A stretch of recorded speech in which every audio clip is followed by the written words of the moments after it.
দীর্ঘদিন পর রাজপথে আন্দোলনের বিষয়ে আবারও যুগপৎ শরিকদের সাথে বৈঠকে বসেছে বিএনপি। দলটির চেয়ারপারসনের গুলশানের কার্যালয়ে এই বৈঠকে নেতৃত্ব দিচ্ছেন স্থায়ী কমিটির সদস্য আমির খসরু মাহমুদ চৌধুরী ও ভাইস চেয়ারম্যান বরকতুল্লাহ বুলু।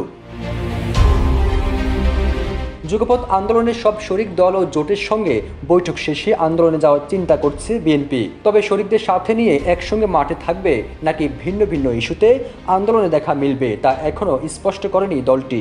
যদিও ইতিমধ্যে বিএনপি স্থায়ী কমিটি দলের চেয়ারপারসনের মুক্তি, নিত্যপণ্য জিনিসের দাম বৃদ্ধি, সরকারের দুর্নীতি ও ভারতের সঙ্গে দেশের স্বার্থবিরোধী চুক্তির প্রতিবাদে গণসংযোগ সহ বিক্ষোভ মিছিল করার সিদ্ধান্ত নিয়েছে।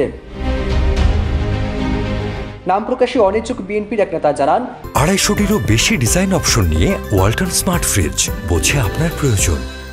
চলতি বছরের নভেম্বর পর্যন্ত জনসম্পৃক্তমূলক ইস্যুতে জেলা, উপজেলা এবং মহানগর পর্যায়ে গণসংযোগ ও বিক্ষোভ মিছিলের ঘোষণা আসতে পারে। এরপর নভেম্বর কিংবা ডিসেম্বরের দিকে সরকার পতনের এক দফা দাবিতে বিভাগীয় সমাবেশ, পরে ঢাকায় বড় সমাবেশ করার কথা ভাবছেন বিএনপি নীতি নির্ধারকরা। শরিক দলকেও এই আন্দোলনে যুক্ত করতে চাচ্ছে দলটি।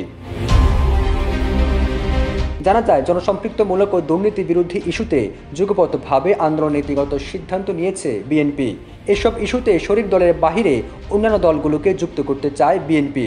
এজন্য যুগপৎ আন্দোলনের বাহিরেও অন্যান্য দলগুলোর সঙ্গে যোগাযোগ শুরু করেছেন বিএনপির সিনিয়র নেতারা। সব দলকে এক প্ল্যাটফর্মে নিয়ে এসে বড় আন্দোলন গড়ে তুলতে চায় দলটি।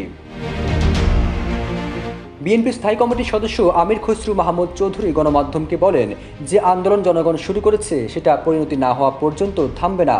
আন্দোলনে আমরা নতুন মাত্রা নিয়ে আসছি।